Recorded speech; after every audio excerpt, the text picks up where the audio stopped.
Bendiciones, mis amados hermanos y amigos. Quiero decirte que el problema no es tu problema.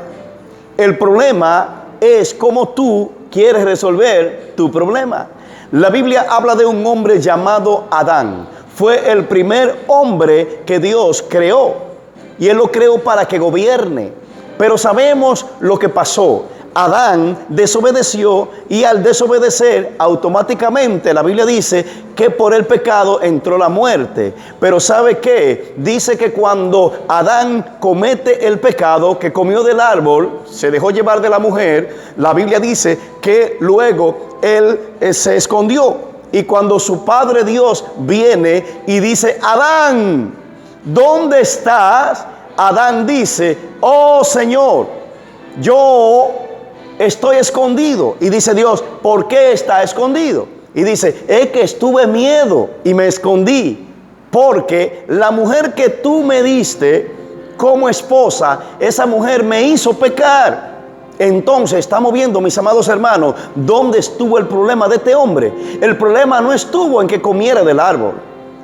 Y usted va a decir: pastor, ¿y él no desobedeció? Sí, desobedeció, pero Dios le dio una oportunidad. Dice que Dios viene tras él, pero él, en vez de darle la cara a Dios, comienza a justificarse. Y ese es el problema de muchos de ustedes, que se justifican. Hay gente que cometió pecado, sabe que se están justificando, echándosela en buena y diciendo: yo voy a seguir pecando. Te tengo noticia: si cometiste un pecado, humíllate ante Dios. Dios no desprecia un corazón contrito y humillado. Si Adán se hubiese humillado, en vez de estar justificándose y echándole la culpa a Eva, otro gallo había cantado. Dios lo había perdonado. Eso pasó con aquel hombre llamado Jonás. Jonás desobedeció a Dios. Dios le dice: Jonás, ve a Nínive. Pero Jonás dice que pagó una embarcación y se quiso ir a Tarsis. Y en el camino Dios le levantó una tormenta, porque Dios es bueno y Dios trabaja de esa manera. Y sabemos lo que pasó. Dice que cuando lo tiraron del barco, un pez que Dios tenía preparado se lo tragó. Y cuando se lo traga el pez, entonces allí, cuando Jonás cree que todo se acabó, entonces allí se humilla y dice: Señor, perdóname. Y Dios entonces le dijo al pez: sácalo fuera, porque se humilló.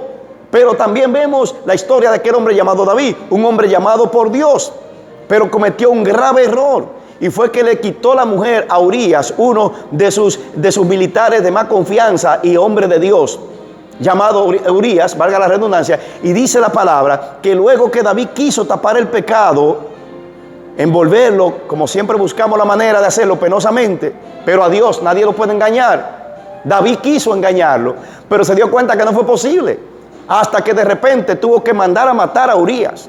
Y ahí vino el problema. De repente viene el profeta Natán donde David y le dice: mira, un hombre era rico, tenía muchas ovejas, y uno pobre tenía una sola. Pero al rico le llegó una visita, y entonces el rico, en vez de matar una de sus ovejas para darle la visita, mató la del pobre. Dice David: ese hombre merece la muerte. Y Natán le dice: ese hombre eres tú. Y qué bueno. Dice que David reconoció su pecado, reconoció que estaba en problema. Y él dijo: he pecado contra Dios. Y automáticamente Dios le dijo a Natán: Natán, dile que sus pecados también son perdonados. Yo los remito, porque Dios no condena a nadie que se humille. No importa el pecado que haya cometido, no importa la falta que haya cometido, no importa por dónde haya caminado. No te estoy mandando a pecar, pero si lo hiciste, ahora lo que tienes es que arrepentirte. Y Dios no desprecia un corazón contrito y humillado, porque el que encubre su pecado no prosperará. Pero el que lo confiesa y se aparta, el que lo reconoce y se aparta, este alcanza misericordia, dice la palabra del Señor. Así es que todo aquel que comete pecado, la Biblia dice que cuando Jesús iba a la cruz, de repente Pedro le dice: maestro, tú no puedes ir a la cruz, considéralo. Le está diciendo: desobedece al Padre, escuchen bien. Y Jesús le dice: apártate de mí, Satanás, a Pedro. Pero ¿sabe qué? Pedro no se fue. Pedro reconoció que lo hizo mal y se quedó humillado ahí. Y por eso llegó Pedro a ser el apóstol, el pastor de de las ovejas de Jesús. ¿Por qué? Porque reconoció. En una ocasión se estaban yendo la gente y Pedro viene y le dice: maestro, se están yendo la gente. Y Jesús le dice: ¿y ustedes también se quieren ir? Ellos pudieron haberse ido, Pero ellos lo recapacitaron y dijeron, maestro, ¿y a dónde vamos? Si solo en ti hay vida eterna. Entonces, mis amados hermanos, el problema no es tu problema. El problema es cómo tú enfrentas tu problema.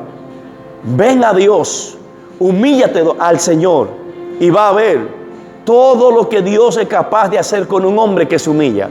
Al fin y al cabo, no es usted solamente que ha pecado. Todos hemos pecado. Todos hemos cometido errores. Pero aquí el problema no es el cometer un error. No busque cometerlo. Pero al fin y al cabo todos cometemos errores. Jesús dijo que es imposible que no venga el tropiezo. Las dificultades van a llegar. El problema no es la dificultad. El problema es cómo nosotros vamos a enfrentar la dificultad. Enfrentémosla en Dios. Vamos a escondernos en la mano de Dios. Vamos a habitar bajo la sombra de Dios. El que viene a Dios, sabe, por torpe que sea, no se perderá. El que busca a Dios, este será bendecido. Bienaventurado es el hombre, es el pueblo cuyo Dios es Jehová. Así es que tu problema tiene solución en la mano de Dios. Así es que, ¿sabe qué? Quita tu mirada del problema y pon tu mirada en Cristo. Aleluya. Sé como el león, que cuando el elefante ve un león, ¿sabe qué? El elefante ve un problema. En cambio, cuando el león ve un elefante lo que ve es mucha carne. ¡Wow! Mucha comida, un manjar. Así es que llénate de Dios para que te pase como a David, que David estaba lleno de Dios. Y mientras el pueblo le tenía miedo a lo que decía Goliat, y el rey Saúl también, David, que estaba lleno de Dios, a pesar de que era jovencito, dice que cuando él lo vio, en vez de ver un gigante, él vio una oportunidad de triunfo. Él vio una oportunidad de fama. Él vio una oportunidad de convertirse en el próximo rey de Israel. Aleluya. ¿Ven? Así es que el problema no es tu problema. El problema es que tú estás mirando el problema y has quitado la mirada de Cristo. Ponla en Cristo y todo estará bien. Dios te bendiga. Dios te guarde. Recuerda, en Cristo está la solución de tu problema. Un abrazo. Bendiciones.